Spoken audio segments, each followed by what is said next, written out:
C'est bientôt la fin de l'année scolaire et les écoliers se réjouissent d'ores et déjà des vacances à venir. Un garçon, cependant, n'a pas l'air heureux. C'est Mohamed.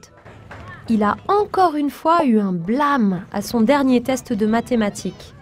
Il va certainement devoir redoubler.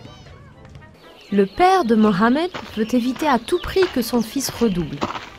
Il propose donc de l'argent au professeur de mathématiques. En échange, le professeur doit donner à Mohamed une meilleure appréciation, c'est-à-dire remplacer le blâme par un avertissement. Et en effet, pour un court moment, le professeur hésite. Il pense à toutes les belles choses qu'il pourrait s'acheter avec cet argent. Mais finalement, il refuse, en expliquant que cela serait injuste envers les autres. Et il précise que cela n'aiderait pas non plus vraiment Mohamed, puisqu'il y aurait de grandes chances qu'ils doivent redoubler l'année suivante.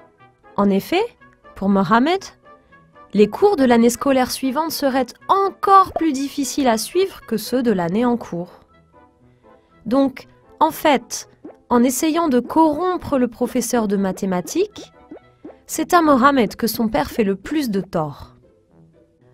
Lorsque quelqu'un obtient des avantages en payant de l'argent, par exemple pour cacher ses faiblesses ou pour ne pas avoir à faire autant d'efforts que les autres, on parle de corruption.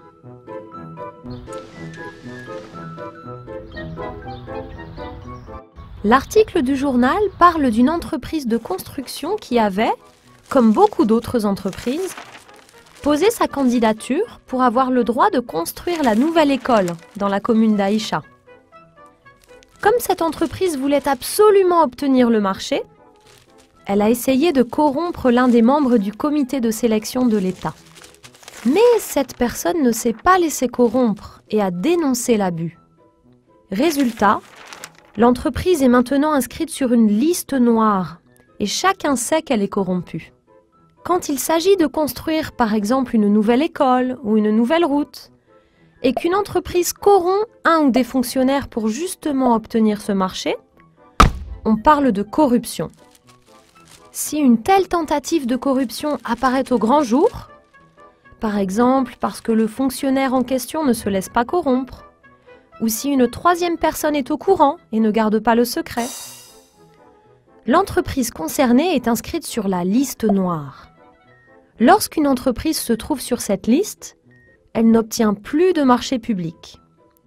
L'entreprise s'est donc fait du tort à elle-même. Apparemment, à la bibliothèque non plus, les choses ne se passent pas toujours dans les règles. Le garçon explique que cela fait déjà 3 fois qu'il vient pour chercher le livre dont il a besoin. La bibliothécaire lui répète plusieurs fois que le livre n'est pas là. Et puis soudain, elle prétend qu'elle peut peut-être l'aider, si lui aussi lui rend un service, en donnant quelque chose pour la fête prévue la semaine suivante. Le garçon est énervé. Mais il lui faut ce livre, car le test est dans 2 jours. Il finit donc par donner de l'argent à la femme. Aïcha veut savoir ce qu'il en est exactement. Elle demande d'abord au garçon pourquoi il a donné de l'argent à la bibliothécaire.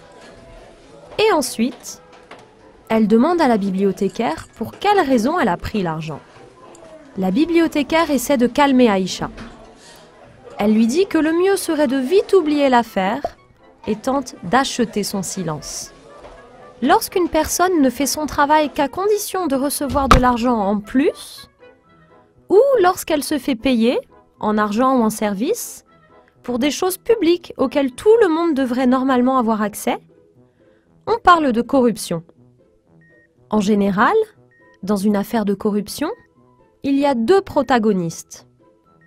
Celui qui veut quelque chose, ici la bibliothécaire, et celui qui offre quelque chose, ici le garçon.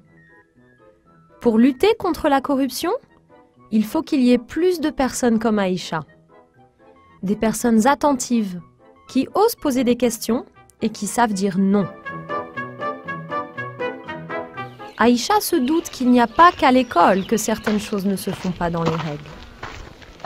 En voyant la file, elle pense automatiquement à l'incident de la bibliothèque.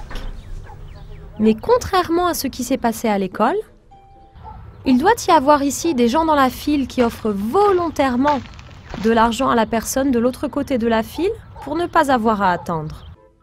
C'est cela aussi, la corruption. Et là aussi, il y a deux protagonistes. Celui qui essaie de corrompre et celui qui se laisse corrompre. Celui qui offre quelque chose et celui qui l'accepte.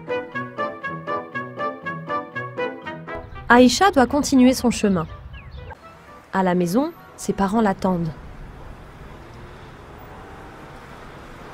Mais voilà que... Oh non! Tout d'abord, le policier veut savoir pourquoi l'automobiliste est passé au rouge. Ensuite, il lui demande de lui montrer son permis de conduire. Là, la vérité éclate. L'homme n'en a pas.